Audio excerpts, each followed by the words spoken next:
மகாவிஷ்ணு, ஷீலா கொலை வழக்குல அன்னைக்கு நான் சொன்ன முதல் தடையாது ஒரு சிகப்பு மோட்டார் பைக். அதுல ஒரு மஞ்சள் கொடி கட்டி இருந்தது. அது யாரும் பார்க்கல, நான் மட்டும் கவனிச்சிட்டேன். இதுங்க என்னங்க, நாட்டுல 1000 கோடி இருக்கு, அதுல ஒரு கோடியை பாத்திருக்கீங்க, அதுக்கே இவ்வளவு முக்கியத்துவம் இருக்கு. அந்த காலத்துல ஹரே ராமா ஹரே கிருஷ்ணான்னு ஒரு இயக்கம் நாடு பூரா ரொம்ப வேகமா பரவிட்டு இருந்த நேரம். ஏழா பணக்காரங்கிற வித்தியாசம் இல்லாம ரொம்ப பேர் அந்த இயக்கத்துல உறுப்பினரா சேர்ந்தாங்க. அந்த சங்கத்தை சேர்ந்தவங்க மட்டும் வாகனங்கள்ல இந்த மஞ்சள் கொடியை கட்டிக்குவாங்க. அப்படின்னா அந்த மோட்டார் பைக்குக்கு சொந்தக்காரன் அந்த சங்கத்துல ஒரு அங்கத்தினரா இருந்திருக்கணும் இல்ல? கரெக்ட். அவன் ஒரு விபரீதமான ரசனை உள்ளவன். ஏன் அப்படி சொல்றீங்க? கொலகாரனோட மணி பர்ஸ் தான் ஷீலா வீட்டுல கிடந்தது. அது நான் போலீஸ் ஸ்டேஷன்ல பார்த்தேன். அது ஒரு வினோதமான பர்ஸ்.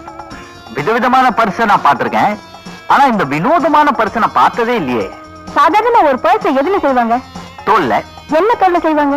ஆட்டு தோல், மாட்டு தோல். அதான் இல்ல, இந்த பர்ஸ் மனுஷன் தோல்ல செய்யப்பட்டது. மனுஷன் தோலா? என்ன பயந்துட்டீங்களா? ஆமாங்க, பாருங்க நெஞ்சு படக்கு படக்குன்னு அடிச்சுக்குது. இப்ப சொல்லுங்க, எந்த மாதிரி மனுஷன் இந்த மாதிரி பர்ஸ வச்சிருப்பான்? சந்தேகமே இல்ல, ஒரு வெறி பிடிச்ச பைத்தியக்காரன் தான் இந்த மாதிரி வேலையை செய்வான். ஏன் உடல கூறு போட்டு பாக்குற மருத்துவ கல்லூரி மாணவனா இருக்க கூடாதா? You mean a medical student? ஏன்? Oh my god, நினைச்சாலே உடம்பெல்லாம் நடுங்குதுங்க. இதுக்கே இப்படி மலைச்சு போயிட்டீங்களே, அடுத்து நான் சொல்ல போற விஷயத்தை கேட்டா சிலையா மாறிடுவீங்க. நான் சிலையா மாறதுக்குள்ள சீக்கிரம் சொல்லுங்க. என் மடியில படுத்துக்கோங்க, அப்பதான் கதையை சொல்லுவேன். வேண்டாங்க, வெக்கமா அப்ப நான் சொல்ல மாட்டேன். ஐயோ, படுத்துக்கிறேங்க. இப்ப சொல்லுங்க. செத்து கிடந்த ஷீலா கர்ப்பவதியா இருந்தான்னு பிரேத பரிசோதனையில கண்டுபிடிச்சாங்க. அப்ப அவ 3 மாசம் கர்ப்பிணி. போலீஸ்க்கு தெரியாத இந்த உண்மை உங்களுக்கு மட்டும் எப்படிங்க தெரியும்? அந்த நேரத்துல நான் தனியார் ஆஸ்பத்திரியில நர்ஸா வேலை பார்த்துட்டு இருந்தேன். ஒரு நாள் ஷீலா எங்க ஆஸ்பத்திரிக்கு வந்தா. அடிக்கடி வாந்தி மயக்கம் வருதுன்னு சொல்லி எங்க டாக்டர் வந்து கேட்டா. மருத்துவ பரிசோதனை பண்ணினோம். அவ 3 மாசம் முழுகான இருக்கான்னு கண்டுபிடிச்சோம். ஷீலா ஒரு கன்னி பொண்ணு, கருவிட்டு இருக்காங்கிற உண்மைய தயக்கத்தோட சொன்னோம். அவ அதிர்ச்சி அடைறதுக்கு பதிலா ஆனந்தப்பட்டா. யாருக்காவது சின்ன வீடா போறியான்னு கமெண்ட்ஸா கேட்டேன். அதுக்கு மேல இருந்து விழுந்தா. அப்புறம் 2ஆம் தாரமா போறதுக்கு ஒண்ணு நான் தர பொண்ணு எந்த பொண்ணையும் ஏறெடுத்தும் பார்க்காத ஒரு பிரம்மச்சாரின்னு பெருமையா சொன்னான். அந்த பிரம்மச்சாரி பேரு என்னன்னு கேட்டீங்களா? கேட்டேன். உனக்கு கல்யாண பத்திரிக்கை அனுப்புறேன், அதை பார்த்து தெரிஞ்சுக்கன்னு சொல்லிட்டு போயிட்டா. நான் ப்ராசிக்யூட்டர் எத்ராஜ் பேசுறேன். அம்மா தாங்க ஆர்டர் பண்ணியிருந்தாங்க. வீட்லயே புக் ஷாப் ஆரம்பிக்க போறாளா? இருக்கும், அவங்கள கேளுங்க. இந்தாங்க பில்லு. ஓ காட், 12,300 ரூபா பில்லு. இது முதல் டெலிவரி தாங்க, இன்னும் 2 வாரம் கழிச்சு 2வது டெலிவரி வரும். ஐயோ, என் காசெல்லாம் காகிதமா கரையுது. இங்க பாருப்பா, இந்த பில்லுக்கு செக் அனுப்பிடுறேன். இனி என் மக வந்து புஸ்தகம் கேட்டா இருக்கிறதுல ஹிந்தி புஸ்தகம் சொல்லி அவனுக்கு ஏமாத்தி அனுப்பிடணும். என் பேச்ச மீறி மறுபடியும் பில் அனுப்பினீங்க, உங்க முதலாளியை கள்ள நோட்டு கேஸ்ல சேர்த்து உள்ள தள்ளி விடுவேன். சார், அவசரப்பட்டு எங்க முதலாளியை காட்டி கொடுத்துறாதீங்க சார். அடப்பாவிகளா! என்னப்பா யார திட்டிட்டு இருக்கீங்க? வேற யார? மாசம் மாசம் உனக்கு புக் சப்ளை பண்றானே அந்த முட்டாளத்தான். நீ ஆர்டர் பண்ண புஸ்தகத்துல பாதியை தான் கொண்டு வந்திருக்கான், மீதியை 2 வாரம் கழிச்சு தான் தருவானா. இதையெல்லாம் நீ ஒரே வாரத்தை படிச்சு பிடிச்சிடுவ. அடுத்த வாரத்துக்கு என்ன பண்ணுவ? உனக்கு போர் அடிக்காது? நீங்க கவலைப்படாதீங்கப்பா, அதுக்கெல்லாம் நான் ஒரு ஏற்பாடு பண்ணிருக்கேன். எங்கேயாவது கிராமத்துக்கு போய் சமூக சேவை செய்ய போறியா மகளே? நான் உங்க மகளாச்சே, அந்த மாதிரி தப்பான காரியங்கள்ல இறங்கவே மாட்டேன். 50,000 ரூபாய்க்கு புத்தகம் அனுப்ப சொல்லி அமெரிக்கன் கம்பெனிக்கு ஆர்டர் பண்ணிருந்தேன். அது கப்பல்ல வர்றதா இப்பதான் கேபிள் வந்தது. ஐயோ, 50,000 ரூபாயா? உங்க அம்மா சாகும் போது ஒண்ணு என் கையில பிடிச்சு கொடுத்து என் ஒரே மகளை கண்கலங்காம பாத்துக்குங்கன்னு எங்கிட்ட சத்தியம் வாங்கிட்டு போயிட்டான். அதுக்கு பதிலா என்ன உன் கையில பிடிச்சு கொடுத்து உன் ஒரே அப்பாவை கண்கலங்காம பாத்துக்கிறேன் உங்ககிட்ட சத்தியம் வாங்கிட்டு போய் கூடாதா? இப்ப நான் மாட்டிக்கிட்டு முழிக்கிறேன். போன வாரம் போலீஸ்காரங்க என்ன தேடி வந்து உன்னை பத்தி துருவி துருவி விசாரிச்சாங்க. உஷார்படுத்தி வைக்கத்தான் உன்னை இங்க வர சொன்னேன். எச்சரிக்கையா இருந்துக்கிறேன். ஆனா என்னுடைய லட்சிய பாதையில சந்திக்க போற வேகத்தடைகளை தகர்த்தெறிஞ்சு உண்மையான குற்றவாளியை அடையாளம் காட்டுற வரைக்கும் நான் ஓய போறதில்லை. அப்பதான் ஷீலாவோட ஆத்மா சாந்தி அடையும். இன்னும் அந்த வீட்டுக்கு யாரும் குடி வரலையா? அது கொலை நடந்த வீடுன்னு பயந்து யாரும் குடுத்தன வர மாட்டேங்கிறாங்க. ஷீலா உயிரோட இருக்கும்போது மாடியில கூத்தும் கும்மா இருக்கும். இப்ப ஒரே மயான அமைதி.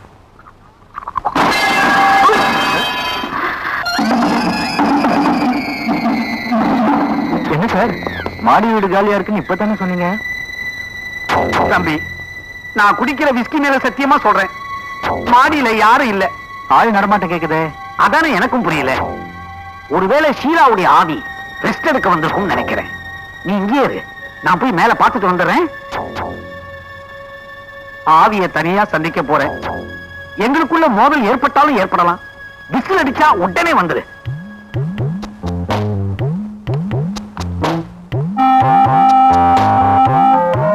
அடடே, நீங்களா? வணக்கம் சார். வணக்கம். எப்படி இருக்கீங்க? நல்லா இருக்கேன் சார். ஒன்றும் பெரிய டேமேஜ் ஒன்றும் இருக்காது. அப்ப சார் பரவாயில்ல sir. Good night sir. God bless you. வெளிய ஒரே ஜில்லுன்னு இருக்குது.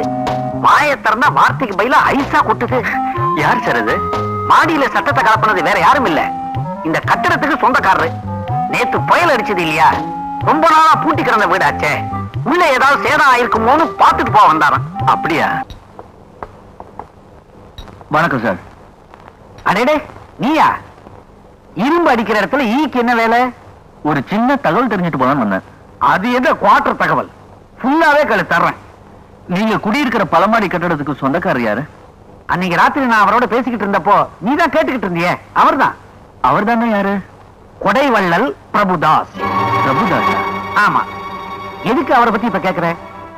அது வந்து என் ஃப்ரெண்டுக்கு டீசென்டான வீடு வேணுமா. ஷீலா வீடு காலியா தானே இருக்கு. அந்த ஹவுஸ் ஓனர் யாருன்னு தெரிஞ்சா சாவியை வாங்கிட்டு போய் அந்த வீட்டை என் ஃப்ரெண்டுக்கு திறந்து காட்டலாம்னு நினைச்சேன். பிரபுதாஸ் கிட்டயும் ஒரு சாவி இருக்கு, எங்கிட்டயும் ஒரு சாவி கொடுத்து வச்சிருக்காரு. ஏற்கனவே சொல்லி இருக்கேனே, மறந்துட்டிய? ஓ ஆமா, இப்பதான் ஞாபகம். நாளைக்கு என் ஃப்ரெண்டோட வந்து சாவியை வாங்கிட்டு போறேன். இல்ல, நாளைக்கு காந்தி பிறந்த நாள், கடை லீவு, இன்னைக்கே வாங்கிட்டு போடு. இது ஏன் கடை சாவி? இரு.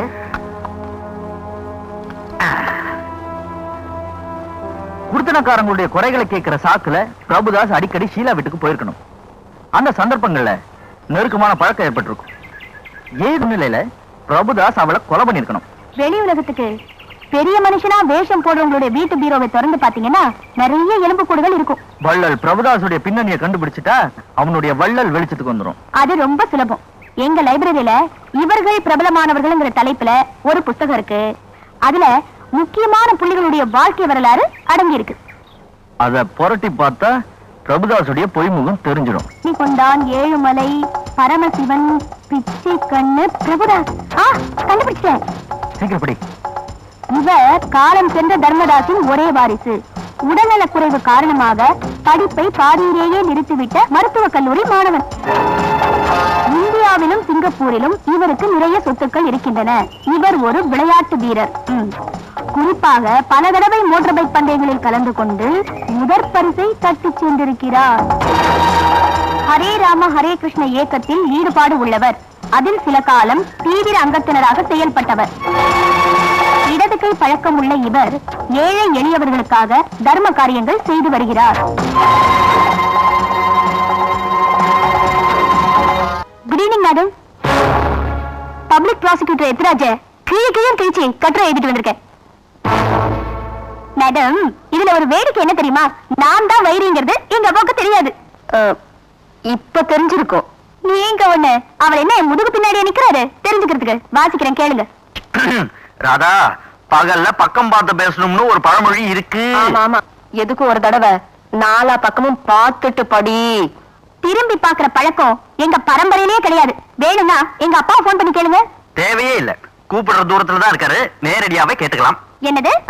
பக்கத்துல தானே உங்க வீடு இருக்கு, எப்பாவது பாக்கும்போது கேட்டுக்கலாமேன்னு சொல்றாரு இல்லையா ராஜேஷ்? அதேதான். அப்படியா? சரி, கட்டுரையை படிக்கிறேன், கேளுங்க. ராதா, ஷோ, யாரும் குறுக்க பேசக்கூடாது. 3 நாளா உட்கார்ந்து என் மூளையை பிழிஞ்சு இதை எழுதியிருக்கேன். என் மூளை கெடுத்துறாம வாயை மூடிக்கிட்டு மௌனமா கேளுங்க. அன்று சாதாரணமாக ஓட்டை சைக்கிளில் கோர்ட்டுக்கு போய் வந்த எத்திராஜ் திடீரென்று மேட்டுக்குடி மகனாக மாறிய மர்மம். அதற்கு ஒரு கோடீஸ்வரனின் நோட்டுக்கட்டுகள் கைமாறியதுதான் காரணம் என்று தெரிய வருகிறது. கல்லால் அடித்து கொல்லப்பட வேண்டிய கொலைகாரனுக்கு பல்லாக்கு தூக்கிய ப்ராசிக்யூட்டர் எத்திராஜ் ஒரு பொதுஜன விரோதி. நீதியின் தோழனாக பணியாற்ற வேண்டிய எத்திராஜ் எப்படி இந்த வழக்கில் யமனின் தூதனாக இயங்கினார் என்பதை புள்ளி விவரத்தோடு பொதுமக்களுக்கு விளக்குவதுதான் இந்த கட்டுரையின் நோக்கம். 1970 வருஷம் செப்டம்பர் மாதம் பிரமாதம்.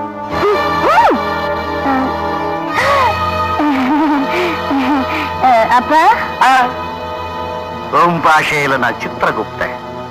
சபாஷ் பாலம்மா, என் கண்ணை குத்துறதுக்கு என் வரலையே தயார் பண்ணி வச்சிருக்கீங்களே. ஒண்ணு மட்டும் தெரிஞ்சுக்கங்க, தீவுன்னு நினைச்சு திமிங்கலத்து முதுகுல இறங்க போறீங்க, திரும்பி வரவே மாட்டீங்க.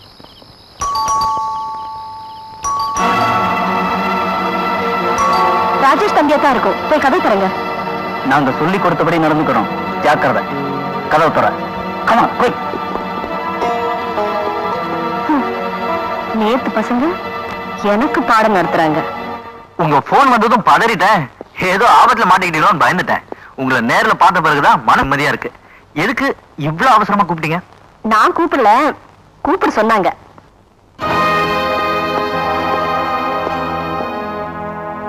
தம்பிக்கு நாங்க வந்த நோக்கம் தெரியாது, நீங்களே விவரமா சொல்லிடுங்க. பிராசிக்யூட்டர் எத்ராஜ பத்தி நாம வெளியிட வச்சிருக்கிற கட்டுரைகளை பத்திரிகையில போடக்கூடாது. இதுவரைக்கும் வெளியிட்ட கட்டுரைகளுக்காக வருத்தம் தெரிவிச்சு தலையங்கு எழுதணும். இந்த உத்தரவு எனக்கு. நீ என்ன செய்யணும் தெரியுமா? எங்க அப்பா காந்திராமன் ஸ்திரீலோலன், ஷீலாவை கொன்னது அவர்தான். அவருக்கு கொடுக்கப்பட்ட தண்டனை நியாயமானது. நீதி பிராசு ஒரு மஞ்சள் பத்திரிகை. சமூகத்தில் கௌரவத்தோடு வாழ்ந்து கொண்டிருக்கும் என்னை ஒரு கொலைகாரன் மகன் என்று மறைமுகமாக நாட்டுக்கு சொல்லி என் எதிர்காலத்துக்கு வேட்டு வைத்து விட்டார்கள். விரைவில் அந்த பத்திரிகையின் மீது வழக்கு தொடர இருக்கிறேன் என்பதை பொதுமக்களுக்கு தெரிவித்துக் கொள்கிறேன். இப்படிக்கு ராஜேஷ் கையெழுத்து போட்டு இந்த கடிதத்தை அவங்களுக்கு கொடுத்துரு. கொடுக்கலன்னா தம்பி நாங்க சொல்றபடி செய்யணும். என்ன செய்யணும்?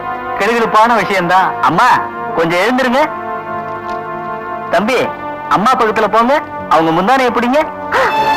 பிடிக்கலன்னா உங்களை சுட மாட்டோம், அம்மாவை சுடுவோம். அட பாவீங்களா, போங்க தம்பி.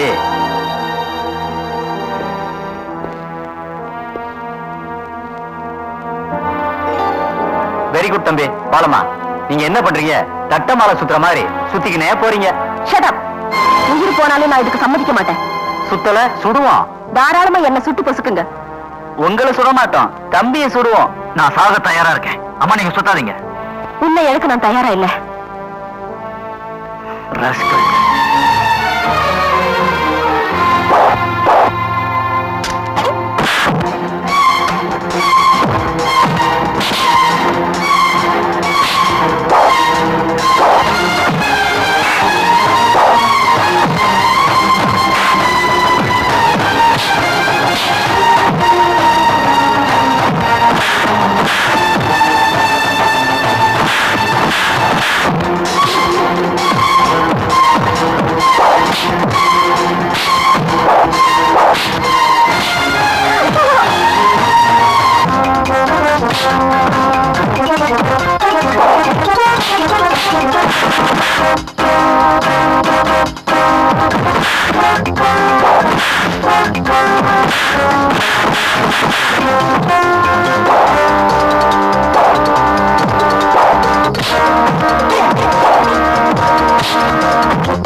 Thank you.